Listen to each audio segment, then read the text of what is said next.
Deuteronomy chapter 33 verse by verse explanation in Bengali. দ্বিতীয় বিবরণ তার 33তম অধ্যায় বাংলাতে বিস্তারিত আমরা ধ্যান করব।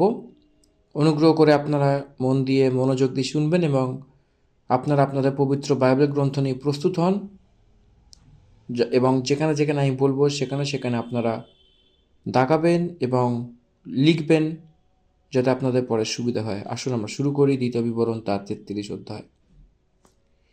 এখানে যে কটি পদ লেখা হয়েছে এই অধ্যায়টিতে সেটি হলো 29 ভার্সেস, এবং যে প্রমুখ রূপে 29টি পদের মধ্যে যে বিষয়টি বলা হয়েছে যেটা মনে করাবো, প্রথম 5টি পদের মধ্যে ইসরায়েলিদের ওপরে আসা সে আশীর্বাদ। আদিপুস্তকে সে 39 অধ্যায়তে যাকুব যে আশীর্বাদ আমাদের দিয়েছিল সেখানে আশীর্বাদ আমাদের দেয়া হয়েছিল, এটা এখানে দেখা যাচ্ছে। এসব অধ্যায়তে আশীর্বাদ দেখা যাচ্ছে। সেরকমভাবে 12 গোত্রের লোকদের ওপরে কীরকমভাবে কোন রীতিতে আশীর্বাদ পাওয়া গেছিল সেই বিষয়টা এখানে প্রমুখ রূপে বলা হয়েছে এবং সেটাকে একের পর এক বর্ণনা করা হয়েছে। 6 থেকে নিয়ে রুবেনের উপর আশীর্বাদ, 7 থেকে জিহুদার উপর আশীর্বাদ, 8 থেকে 11 পদের মধ্যে সেই লেবি লোকদের উপরে সেই আশীর্বাদ, 12টি পদে সে বেঞ্জামিনের উপর আশীর্বাদ, সেই 13 থেকে নিয়ে 17 পদের মধ্যে সেই ইউসুফের পুত্র এফরাইম আর মানাসের উপরে আশীর্বাদ, 18 এবং 19 পদের মধ্যে জবুলুনের উপরে জবুলুন গোত্রের উপরে আসা সে আশীর্বাদ, 20 আর 21 পদের মধ্যে সেই গাতের বংশের উপরে সে আসতে চলা তার দৈবিক আশীর্বাদ, 22 পদের মধ্যে দানের গোত্রের উপরে আসতে চলা সে আশীর্বাদ, 23 সেই নাফতালি সে আশীর্বাদ, 24 উপর আশেরের গোত্রের উপরে আসতে চলা সে আশীর্বাদ। বাকি পদগুলি সেই 25 থেকে নিয়ে 29 অবধি প্রথম 5টি পদের মধ্যে যেমন ইসরায়েলিদের ওপরে সে আসতে চলা সে আশীর্বাদ, এই আশীর্বাদ দেওয়া অধ্যায়। তারপরে মোশি নেবু পর্বতের উপরে গিয়ে সে প্রাণকে ছেড়ে দেয়, তার বাপ দাদার কাছে পৌঁছায়। এর অর্থ সে একদম শেষে আশীর্বাদ দেওয়া প্রারম্ভ করেছিল। আদিপুস্তকে 49 অধ্যায়তে যাকুবও সেই শেষ দিনেতে ইসরায়েলিদেরকে সম্ভব হতে চলা সেই তাদের বিষয়তে কথোপকথন করতে তাদেরকে আশীর্বাদ দিয়েছিলেন। মোশিও এখানে আশীর্বাদ দেওয়ার মতো আমরা এখানে দেখতে পারি। যাকুব তার পুত্রদেরকে ডাক করে একজোট হয়ে যাও, আমি তোমাকে বলবো যে শেষ দিনেতে তোমার ওপর কি কি হবে বলে 49 অধ্যায়তে আদিপুস্তকে যাকুব বলেছিল। এর অর্থ সে প্রফেটিক ভার্সেস ভবিষ্যৎবাণী করার মতো সেই বাক্যের রূপে আদিপুস্তকে 49ও দেখা যায়, সেই দ্বিতীয় বিবরণ 33 অধ্যায়কেও আমরা দেখতে পারি। তো আসুন আমরা এক এক করে পদগুলিকে ধ্যান করি। 33 অধ্যায় প্রথম পদ, সেই ডিউটেরোনমি। আর ঈশ্বরের লোক মোশি মৃত্যুর পূর্বে ইসরায়েল সন্তানগণকে যে আশীর্বাদ করিলেন তাহা এই। দেখুন, মোশির আগে সদাপ্রভুর জন বলে যে শব্দ আসে, ঈশ্বরের লোক, মোশির আগে ঈশ্বরের লোক, এই শব্দকে আমাদেরকে জানতে হবে, আন্ডারলাইন করবেন। ভবিষ্যৎ বক্তা মোশি বলে যে নাম কামানো সেই ব্যক্তি, সদাপ্রভুর জন বলে একটা প্রত্যেক বিষয় আমরা এখানে ডাকা হয়েছে সদাপ্রভুর জন সেই নামে। আমরা নতুন নিয়মে সেই পৌলুস তিমোথিসকে সেই লেখা সেই পত্রিতে সদাপ্রভুর লোক কীভাবে বলে, এর মানে সেবক, ঈশ্বরের পুত্র, ঈশ্বরের সম্বন্ধী, গডস অ্যাম্বাসাডার, পরমেশ্বরের সম্বন্ধিত ব্যক্তি, গডস প্রফেট, পরমেশ্বরের জন। মোশি, দ্যাট ইজ হিজ আইডেন্টিটি। একটা কথা মনে রাখবেন, আপনার আইডেন্টিটি কি? উইলিয়াম কেরি বলে যে ভক্ত মরার আগেই সে কি বলেছিল জানেন? উইলিয়াম কেরির বিষয়তে সেই কবরের পাথরে সেই সন্দর্ভে না লেখো বলে বলেছিল। উইলিয়াম ক্যারি উদ্ধারকর্তা বিষয়তে লেখার জন্যে, কারণ তার উপরে সেই উদ্ধারকর্তা যীশুখ্রিস্টের দ্বারাই সেরকমভাবে উইলিয়াম ক্যারি বলেছিলেন। সেই রীতিতে মসির আইডেন্টিটি পরমেশ্বরের সাথে রয়েছে, সে পরমেশ্বরের লোক ছিলেন। দেখুন, প্রথমে এখানে একটা টপিক দেওয়া হয়েছে, হ্যাঁ, একটু মন দিয়ে দেখবেন। আপনারা যারা সাধু ভাষায় বাইবেলকে ফলো করছেন, দেখবেন কি লেখা রয়েছে। ইসরায়েলের প্রতি মসির আশীর্বাদ, প্রথমেই মানে এই অধ্যায় যখন শুরু হচ্ছে, প্রথমেই কিন্তু এইভাবে শুরু করা হয়েছে যে ইসরায়েলের প্রতি মসির আশীর্বাদ। আপনারা কিন্তু ওই পার্টটা ভালো করে দাগিয়ে নিন। এবং যখন প্রথম অধ্যায়টা আমি বলেছিলাম আর ঈশ্বরের লোক মসির আগে কিন্তু রয়েছে ঈশ্বরের লোক, সে ঈশ্বরের লোক শব্দটিকেও আপনারা দাগিয়ে নিন। এটা কিন্তু আপনাদের খুবই গুরুত্বপূর্ণ বাক্য। অ্যাট মোস্ট অনার, যদি জগতে কিছু থাকে তো সে আমেরিকান প্রেসিডেন্ট নয়, সে সার্ভেন্ট অফ গড। সদাপ্রভুতে সেই জগতে কোনো শব্দ যদি কিছুই আসে বলে জিজ্ঞাসাবাদ করলে, সে আমেরিকা প্রেসিডেন্ট নয়, সে পরমেশ্বরের এক দাস। যে পদ রয়েছে এটা স্বর্গলোক সম্বন্ধিত পদ।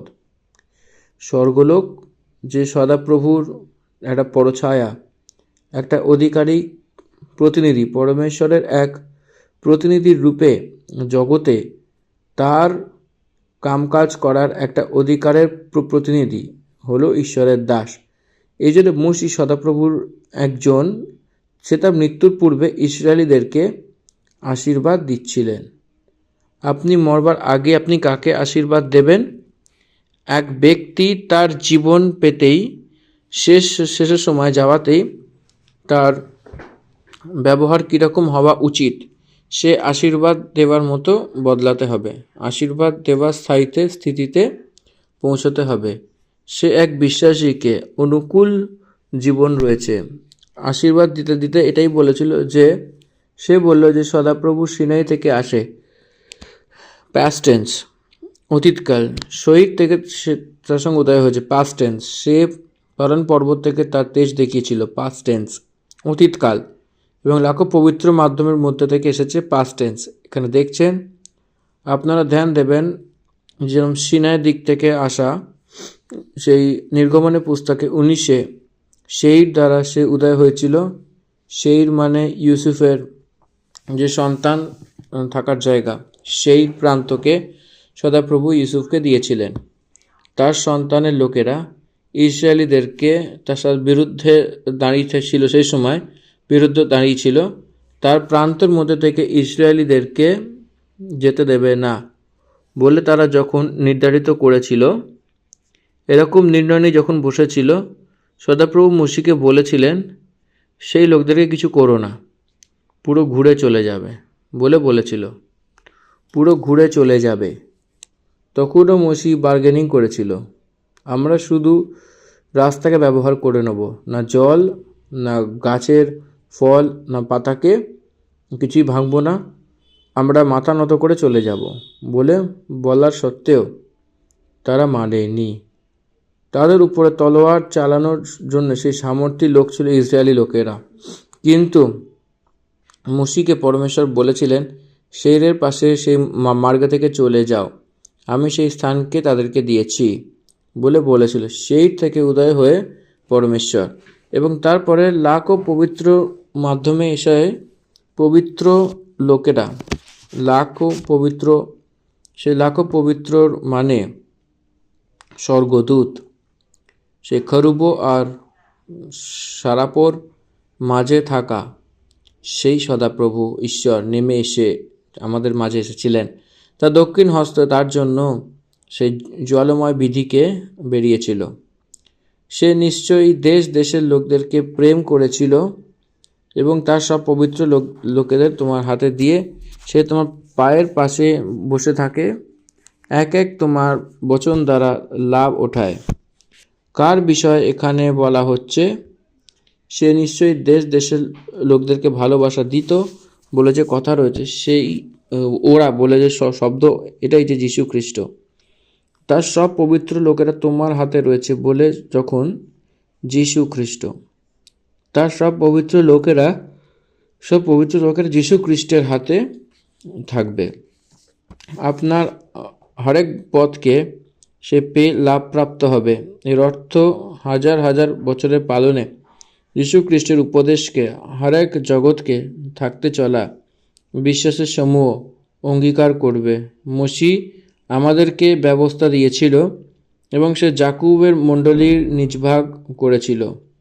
যখন প্রজার মুখ্য মুখ্য পুরুষ আর ইসরায়েলের গোত্র একসঙ্গে হয়ে পবিত্র একত্রিত হয়েছিল, তো সেই সময় সেখানে রাজা হয়েছিল।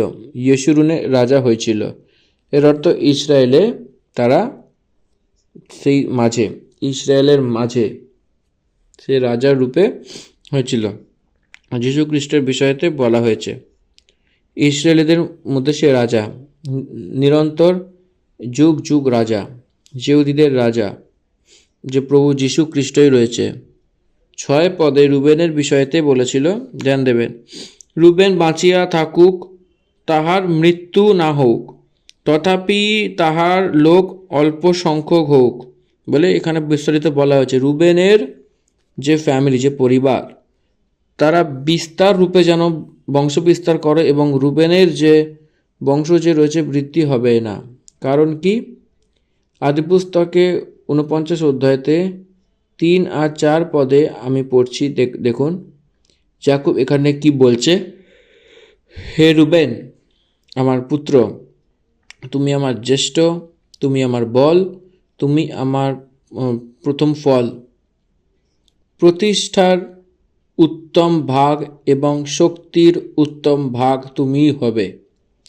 তুমি যে জলের সমান সেই ফুটতে চলেছ, এই জন্যে অন্যদের থেকে শ্রেষ্ঠ হবে না। কারণ তুমি তোমার পিতার খাটে ছড়ানো, তখন তুমি তাকে অশুদ্ধ করেছিলে, সে আমার বিছানিতে চড়ে গেছিল। যাকুবের সেই বিলহার, সেই সে তার সঙ্গে শুয়েছিল রূপেন, এই জন্যে তার সন্তান অনেক কমই রূপে থাকবে বলে এখানে ভবিষ্যৎবাণী এসেছে। এটা কিন্তু একটা প্রফেটিক চ্যাপ্টার, এটা আশা করি আপনারা বুঝতে পারছেন। এবং এইখানে যে বিস্তারিত রূপে বলা হয়েছে, এটা কিন্তু অনেকভাবে, অনেক গভীরভাবে এটা ডেপথে গেছে এই অধ্যায়টা। তো এটা কিন্তু আপনারা মন দিয়ে শুনবেন, এটা আপনাদের কিন্তু খুবই উপকারী। এবং তারপরে রুবেনের পরে জিহুদার বিষয়তে বলা হয়েছে। 7 পদে জিহুদার বিষয় এটা বলছে, আর জিহুদার বিষয়ে তিনি কহিলেন, হে সদাপ্রভু, যেটা মসিহ বলেছে, হে সদাপ্রভু, জিহুদার রব শুনো, তাহার লোকদের নিকটে তাহাকে আনো, সে সহস্তে আপনার পক্ষে যুদ্ধ করিল। তুমি শত্রুদের বিরুদ্ধে তাহার সাহায্যকারী হইবে।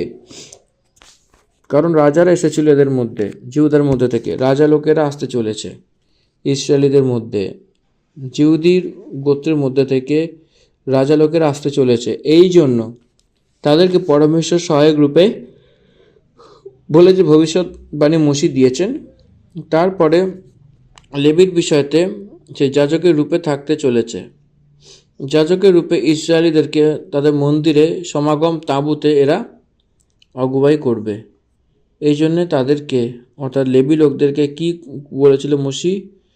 আবার লেবীর বিষয়তে সে বলেছিল, তুমি মিম আর উরিম তোমার ভক্তের কাছে রয়েছে, যাকে তুমি মশতে পরীক্ষা করেছিলে, যার সঙ্গে মরিবা নামক সে বাদ বিবাদ হবে, এবং সে তো তার মাতা পিতার বিষয়তে বলেছিল, আমি তাদেরকে জানি না, আর না সে তার ভাইদেরকে আপন করেছিল, না তার পুত্রকে চিনেছিল, কারণ সে তোমার কথাকে মানেনি এবং তোমার প্রতিজ্ঞার পালন করত। লেবী লোকেরা পিকুলিয়ার পিপল, তাদেরকে সেই সম্বন্ধিত থাকবে না। তারা ইন্ডিপেন্ডেন্টলি সদাপ্রভুর ওপরে নির্ভর হবে, পরমেশ্বরের জনের উপর জীবিত থাকবে। মন্দিরে কার্যকে করার জন্য সেই লোকেরা প্রত্যেক করা হয়েছিল। মশা মরিবা বলে নামক যে স্রোতের কাছে মশা মরিবা, সেই নির্গমনের পুস্তকে 17 অধ্যায় 5 থেকে 7 পদে, সেখানে হরেব পর্বতে তার কাছে মসি সেই চট্টানকে মারার যে এসেছিল, যে জলের বৃত্তান্ততে মশার মানে পরীক্ষা, মরিবা মানে ঝগড়া বলে অর্থ আসার মতো সেই জলকে দুটো নাম রাখা হয়েছিল। মশা পরীক্ষা নেওয়া, পরমেশ্বরকে পরীক্ষা করেছিল তারা। সদাপ্রভু তাও তার উপরে তার প্রেম থাকার কারণে সেই পাথরকেই তার লাঠি দ্বারা সে মারার জন্য বলে সেই কার্য করার সেই জলকে বাইরে বার করে এনেছিল, যে লাঠি দ্বারা সেই লাল সমুদ্রকে 2 ভাগ করার জন্য মসি ব্যবহার করেছিল।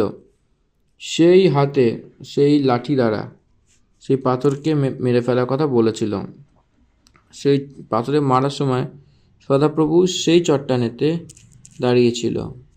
আমি সেই পাথরে দাঁড়িয়ে থাকব, তুমি সেই পাথরকে মারো বলে বলেছিল। What does it means? সেই পাথর আর কিছুই না, সেই পাথর হলো যীশু খ্রিস্ট।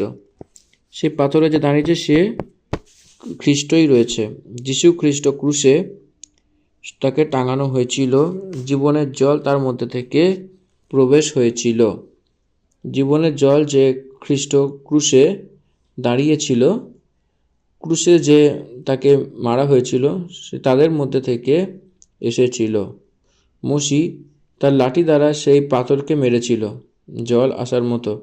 যীশু খ্রিস্টকে ক্রুশে মারাতে পরমেশ্বর জীবনের জল বেরিয়েছিল।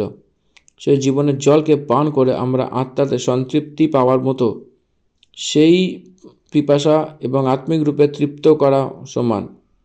তৃপ্ত করা হয়েছিল পরমেশ্বর। আমাদের যে আত্মার যে পিপাসা, সেই তৃপ্তি করা, সেই পরমেশ্বর সন্তুষ্টির রূপে আমরা থাকি। লেবী পুস্তকের বিষয়তে আমরা এখন পড়ব। 8 থেকে 11 পদের মাঝে লেবীদের বিষয়তে বলা হচ্ছে। 10 পদ লেবীর বিষয়তে বলা হয়েছে।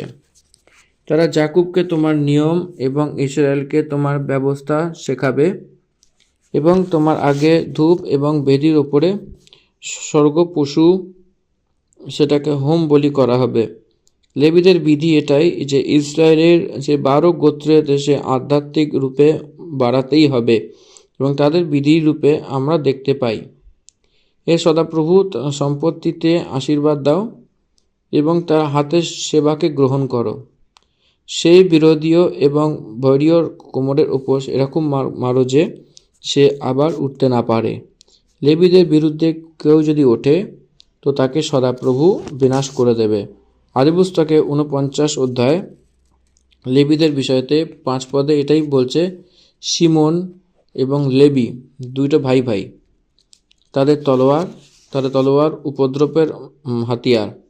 কোথায় শিমন আর লেবী কোন প্রকারের লোক রয়েছে, তার বোন যে দিনাকে ধর্ষণ করার পরে সেই প্রান্ততে সেখানে গিয়ে সেখানে যারা ছিল তাদেরকে রহস্যের রূপে একটা সমঝোতা করে আমাদের যে বোনকে সেই আপনাকে দেব বলে মনে করিয়ে সেই সবাইকে খুশি খুশি রাখার মতো তাদেরকে তকছেদ করিয়ে যে কন্ডিশনস ছিল, সে ঘটনা করে যে বসেছিল, সেই সন্দর্ভে তারা সেইটাকে জেলার সময় পুরো গ্রামে সব পুরুষকে মেরে ফেলেছিল। লেবী আর শিমন এরা দুজনে হাসিয়াকে নিয়ে সবাইকে খুন করেছিল। যাকুব অনেক ভয় পেয়ে গেছিল, আপনারা দুজনে আমাকে এই জায়গাতে আমার নাম সেই দরাই না হওয়ার মতো করছে বলে ভয় পেয়ে গেছিল। তারা হসিয়কে নিয়ে সেই খুন করার লোক ছিল লেবী ও শিমন, সেই লেবীর বিষয়তে কথা বলছিল 49 অধ্যায়তে। তারপরে 12 থেকে যে বেঞ্জামিনের বিষয়ে কথা বলছিল। তারপর সে বেঞ্জামিনের বিষয়তে বলল যে সদাপ্রভু সে প্রিয়জন, তার কাছে নির্ভয়ে বাস করবে। বেঞ্জামিনের গোত্রের মধ্যে থেকেই প্রথম রাজা শৌল এসেছিল। বেঞ্জামিনের গোত্র থেকেই প্রেরিত পৌলুস এসেছিল। বেঞ্জামিন সদাপ্রভুকে তার প্রিয়জন। বেঞ্জামিন রাহেলের দ্বিতীয় পুত্র ছিল। ইউসুফের স্বয়ং ভাই ছিল, নিজের ভাই ছিল। সদাপ্রভুর সে প্রিয়জন তার কাছে নির্ভয়ে বাস করবে এবং সে দিনভর তার উপর ছায়া করবে, আর সে তার কাঁধের মাঝে থাকে। স্পেশাল ব্লেসিংস এসেছে বেঞ্জামিনের থেকে। বেঞ্জামিনকে স্পেশাল ব্লেসিংস এসেছে, কিন্তু পুরাতন নিয়মে বেঞ্জামিনকে অনেক খারাপ কাজ করেছিল। এক সময় ছিল যে বেঞ্জামিনের গোত্র পুরো সাফ হয়ে যাবে, কি ইসরায়েলির স্বয়ং হাত দ্বারা সংহার করার স্থিতি তারা পৌঁছেছিল। একটা বৃদ্ধ ভবিষ্যৎবক্তার স্ত্রীকে ধর্ষণ করে খারাপ করেছিল। এই জন্য সেই ভবিষ্যৎবক্তা সেই লাশকে টুকরো টুকরো করে কেটে ইসরায়েলের গোত্রকে পাঠানোর সময় সেই সবাইকে অনেক তেজি দ্বারা এসে বেঞ্জামিনের উপরে অ্যাটাক করেছিল। সে পৃষ্ঠভূমিতে যদি বেঞ্জামিনের গোত্রের লোকেদেরকে, কিছু লোকেদেরকে যদি তারা না ছাড়ত, তো সেই গোত্র শেষ হয়ে যেত। অতটাই গম্ভীর সাজাকে পাওয়ার একটা স্থিতি একবার এসে গেছিল তার উপরে। অতটা গম্ভীর সাজাকে তারা আসার স্থিতি ছিল, অতটা গম্ভীর সাজাকে তারা পেয়েছিল। বেঞ্জামিন লোকদের বিষয়তে আদিপুস্তকে 49 অধ্যায় 37 পদে এটাই বলে, 27 এইটা লেখা রয়েছে যে বেঞ্জামিন সেই সকালবেলা তুমি সেখানে আহের বক্ষণ করবে এবং সাঁঝকে লুটপাট করবে। যারা তারা ওয়ারিয়ার্স, এখানে 12 গোত্রের মধ্যে থেকে কেউই সাধারণ কেউ নেই, সবাই অসম্ভবই লোক দেখা যাচ্ছে। 13 থেকে 17 পদ অবধি যে লেখার পদের ভাগ রয়েছে, ইউসুফের বিষয়তে এখানে বলা হয়েছে। ইউসুফ মানে এফরাইম আর মানাসে। এফরাইম আর মানাসেকে, ইউসুফের পুত্রকে আমরা এখানে চিনব। যাকুব তাদের দুজনকে আশীর্বাদ দিয়েছিল সেই সময়, ছোটকে বড়তে অনেক আশীর্বাদ পাবে বলে আদিপুস্তকে বলা হয়েছিল। ইউসুফের বিষয়তে কি বলছে? তারপর ইউসুফের বিষয়তে সে বলল, এর দেশ সদাপ্রভু থেকে যেন আশীর্বাদ পায়, অর্থাৎ প্রকাশ অনমোল পদার্থ, এবং সে অনেক গভীর জল যে নিচে রয়েছে এবং সূর্য দ্বারা পাকানো সে অনমোল ফল এবং যে অনমোল পদার্থ সেই মৌসুমের ওগে, সেইভাবে সেই প্রাচীন পাহাড়কে, উত্তম পদার্থকে এবং সনাতন পাহাড়ের অনমোল পদার্থকে এবং পৃথিবী আর যে অনমোল পদার্থ সেখানে ভরে রয়েছে, এবং যে জারিতে থাকে সেখানে তার প্রসন্নতা করো। এসবের বিষয়তে ইউসুফের মাথার উপরে, অর্থাৎ তার মাথার চাঁদের উপরে যে তার ভাই দ্বারা বিচার হয়েছিল এবং আশীর্বাদ ফলে যে ঝাড়ির মধ্যে থেকে, কোন ঝাড়ির মধ্যে থেকে? মসি হোরেব পর্বতে, সেইখানে সে কটিলি ঝাড়িতে যে স্বর্গদূতকে দেখেছিল এবং সে যীশু খ্রিস্টকে দেখেছিলেন, এবং সেই প্রসন্নতা ইউসুফের মাথার উপর থাকবে। তার ভাই দ্বারা সেই নাড়া হওয়া আশীর্বাদ, সেই আশীর্বাদ ফলে। কতটা অদ্ভুত রীতির কথা এটা! সে প্রতাপী এবং সেই গ্রামের প্রথম জ্যেষ্ঠ পুত্র এবং তার সিং বনালী সিংহের মতো, তাদেরকে দেশ দেশ লোকেদেরকে, পৃথিবীর ছোর অবধি সব মানুষদেরকে সেই ধাক্কা দিয়ে রাখবে। সেই ইব্রাহিমের লাখ লাখ এবং মানুষের হাজার হাজার রয়েছে। বলেছিলাম না আমি, এফরাইম আর মনুষ্যকে ইউসুফ বলে এক নামে ডাকা হয়েছিল। দুটো আলাদা আলাদা গোত্র ছিল, কারণ ইউসুফকে যাকুব জ্যেষ্ঠ অধিকারকে দিয়েছিল, ডাবল পোর্শন দিয়েছিল। এই জন্য প্রথম জ্যেষ্ঠ অধিকারে ডাবল পোর্শন পেয়ে সেই মনুষ্য আর ইফ্রাইমকে স্বাস্থ্য, অর্থাৎ নিজ ভাগকে সেইভাবে পাওয়া গেছিল। এই জন্য ইসরায়েলি লোকেরা সেখানে সেই 2 ভাগ ইউসুফের পুত্রকে দেওয়া হয়েছিল। আপনারা যদি আদিপুস্তকে দেখেন, সে ইউসুফের পুত্রকে নিয়ে তার কাছে এসে সেখানে বলেছিল, এবং সে অনেক কপট রূপে আশীর্বাদ দিয়েছিল, কপটিস ভাবে দিয়েছিল। সেখানে ডান হাত এবং তার বাঁ হাত এইদিকে ওইদিকে সেই বলেছিল। দেখুন আদিপুস্তকে 48 অধ্যায়তে 12 পদ থেকে আসতেই ইউসুফের চেহারা আমি দেখব বলে বিশ্বাস ছিল না, কিন্তু আপনার সন্তান তার পরমেশ্বর আমাকে দেখিয়েছিল বলে যাকুব এখানে বলছে। এখন ইউসুফ তাকে তার হাঁটু গেড়ে সেই তার মুখের বল ভূমিতে পড়ে ধন্যবাদ করেছিল, হাঁটু গেড়ে ধন্যবাদ করেছিল।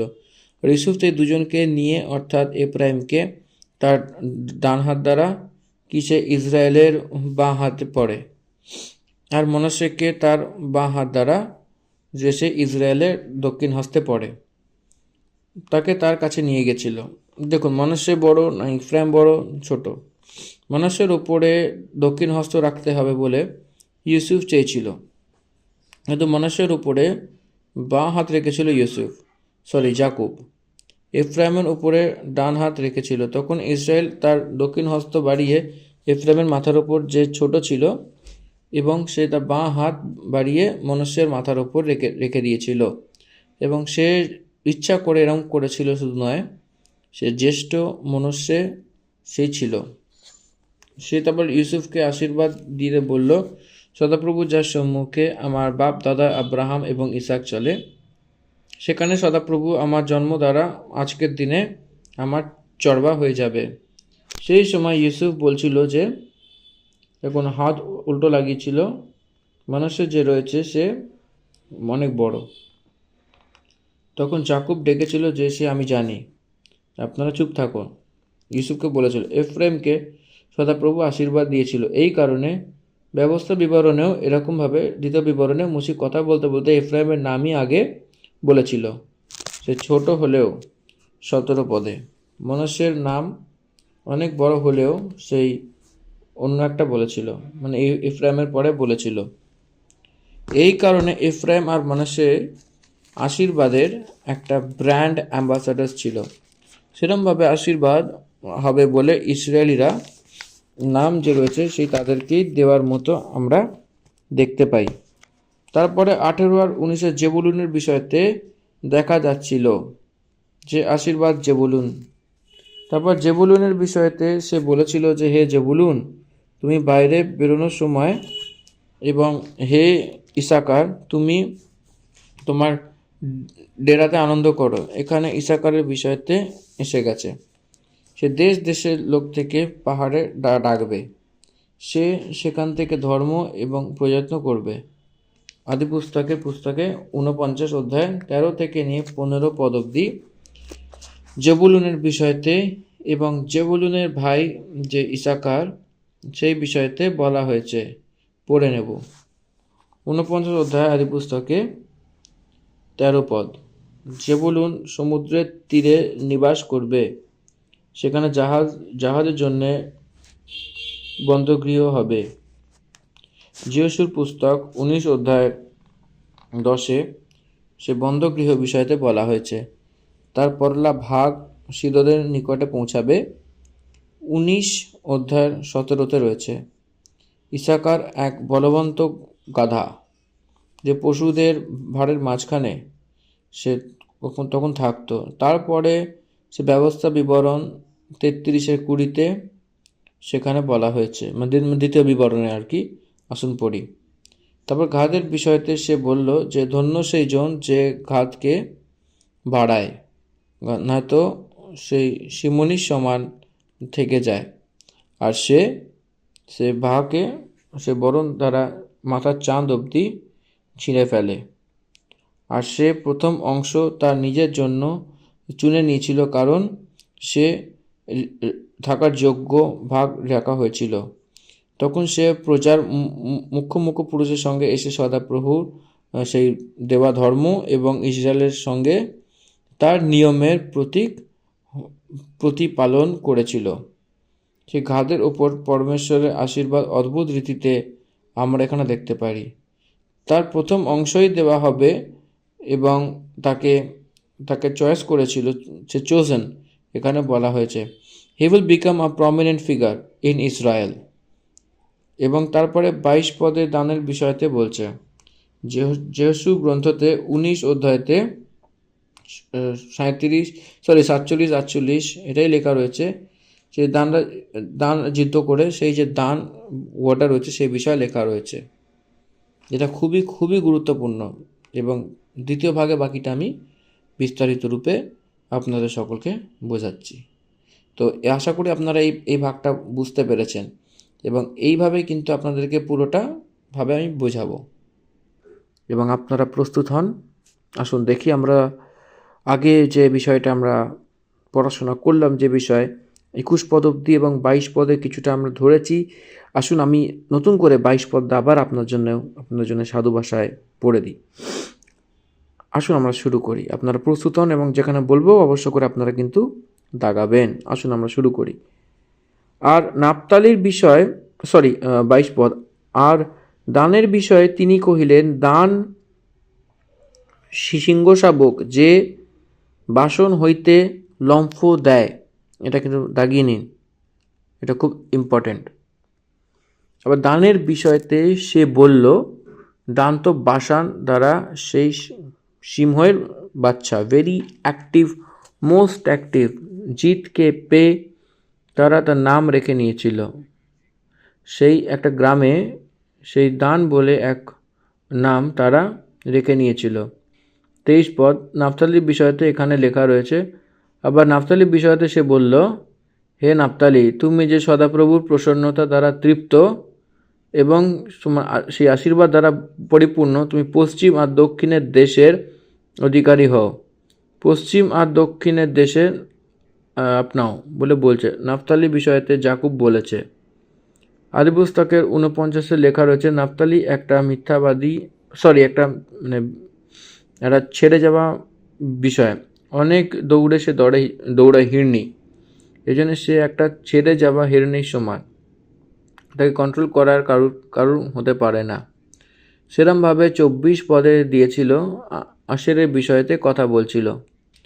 তারপর আশেরের বিষয়তে সে বলল, আশের পুত্রদের বিষয়তে আশীর্বাদ পায়। সে তার নিজের ভাইদের প্রিয় এবং তার পায়ের তেলে ডুবিয়ে রাখে। He will become most and very rich. আশেরের বিষয়তে বলছে। আশেরের বিষয়তে মিকার গ্রন্থে 6 অধ্যায় 15 পদে প্রমাণ দিচ্ছে। সেরকমভাবে আদিপুস্তকে 49 অধ্যায় সেই 20 পদে আশেরের বিষয়তে এটাই বলছে যে আশের দ্বারা যে অন্ন উৎপন্ন হবে সে উত্তম হবে এবং সে রাজার যোগ্য একদম সুস্বাদু ভোজন দেওয়া হবে। তো তারপরে আমরা দ্বিতীয় বিবরণে 33-25 থেকে নিয়ে শেষ পদ অবধি দেখব। ইসরায়েলিদের উপরে একটা প্রত্যেক আশীর্বাদ কোন রীতিতে আসবে এটা বলা হয়েছে। তোমার জুতো আর লোহা আর পিতলের হবে, আর যেরকম দিন সেরকম তোমার শক্তি হবে। এর থেকে বেশি আর কি চাই একটা মানুষকে, একটা জাতিকে? এর থেকে বেশি কি চাই? জীবনে বিশ্রাম পাওয়া একটা মহান আশীর্বাদ, তাই না? বিশ্রামকে না পেয়ে এই জগতে যতজন বাস করে, বিশ্রামকে পেয়ে থাকা কতটা আশীর্বাদের বিষয়।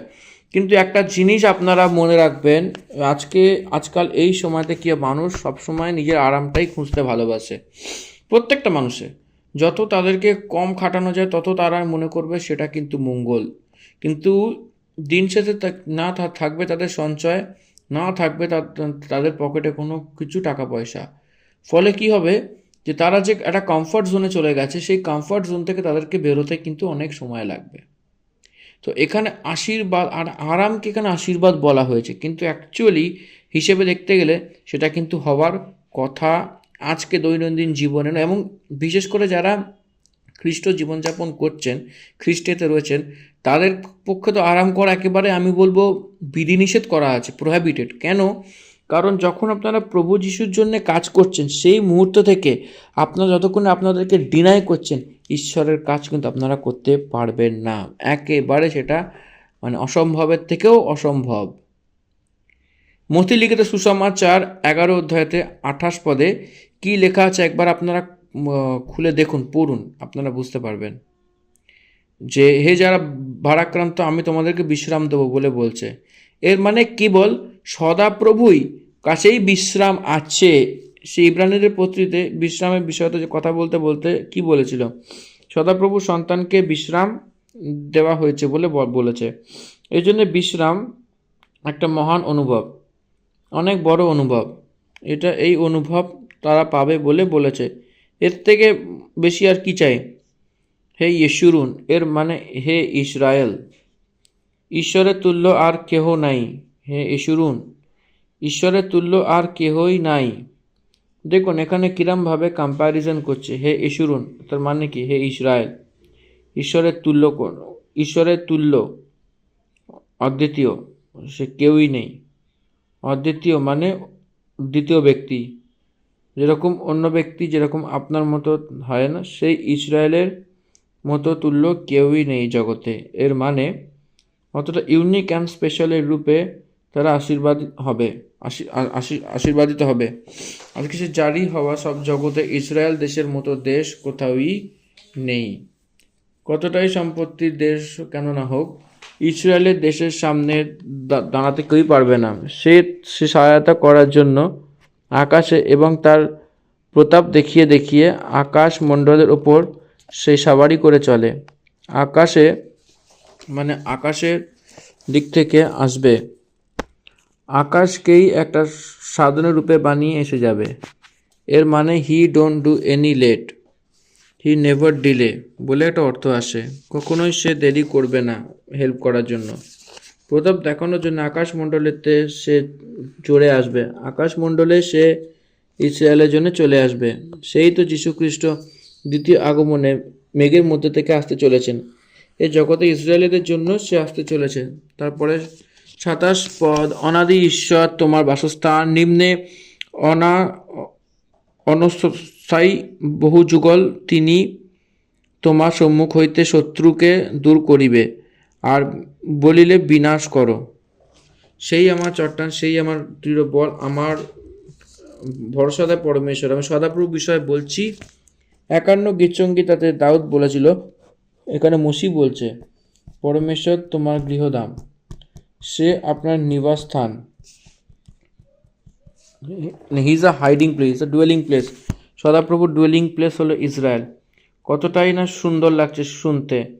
পরমেশ্বরকেই বিশ্রামস্থল এবং টিকে থাকার জেরুজালেম, সেই স্থান জেরুজালেমকে নিবাসের স্থান পরমেশ্বর রয়েছেন। পরমেশ্বরকে একটা ঘরের রূপে পেয়েছে সবাই, ইনফ্যাক্ট আমরাও। এবং ইসরায়েল নির্ভয় থাকে অন্য আর নতুন দ্রাক্ষারসের জাকুবের শ্রোতা একলাই থাকে এবং তার উপরের আকাশ দ্বারা সেই কি খোশ বড় করে এবং তার উপরে আকাশ সেটাকে বর্ষায়, সেই জগৎ উপোস দেয়। সেই অন্য দ্রাক্ষারস সেই দেশে থাকবে, জাকুবের শ্রোতা একলাই বাস করে। ইসরায়েলিদের ভয় থাকে না, ইসরায়েল নির্ভয়ে থাকে। এরা 12 গোত্রদের বিষয়ে বলার পরে 29 পদে অদ্ভুত রীতির স্টেটমেন্ট দিয়েছিল মসি। সেই ইসরায়েল তুমি ধন্য, সদাপ্রভু দ্বারা উদ্ধার পাওয়া প্রজা তোমার তুল্য কে? সে তো তোমার সহায়তার জন্য ঢাল এবং তোমার প্রতাপের জন্য তলোয়ার। তোমার শত্রু তোমাকে পচিয়ে দেবে, কিন্তু তুমি তার উচ্চ স্থানকে নষ্ট করবে। তোমার শত্রুর উচ্চ স্থান সকল দলন করিবে। সে আরাধনালয় যে থাকবে সেখানে সেই শত্রুদের আরাধনালয় তুমি নষ্ট করবে, সেই পদতলে দলে দেবে, সেটাই বলছে। এর অর্থ কতটাই মহান জয় আপনি পাবেন জানেন? সেটা আপনি সহায়তা করা সেই ঢাল, তোমার প্রতাপের জন্য তলোয়ার রয়েছে। সদাপ্রভুই তোমার শস্ত্র রূপে থাকবে, পরমেশ্বরই তার হাতিয়ারের রূপে বদলাবে। কারণ তুমি কতটাই ধন্য, আপনার উদ্ধার দিয়েছেন সদাপ্রভু, তোমার তুল্য আর কেহই নেই। তোমার ভাগ্য কতটাই ধন্য। হে ইসরায়েল তুমি কি ধন্য। খ্রিশ্চানরা আমি আপনাদেরকে অনুরোধ করছি, তোমার ভাগ্য তার থেকেও অনেক বড় মহান।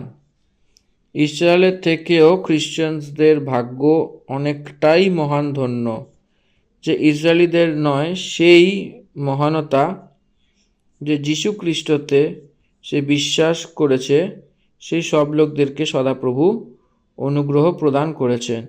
ইফিসীয় পত্রিতে যদি আমরা পড়ি, সেই খ্রিস্টানদের যা রয়েছে সেই রিচনেস, সেই স্ট্যাটাস কতটাই মহান সেটা আমাদের বোঝা উচিত।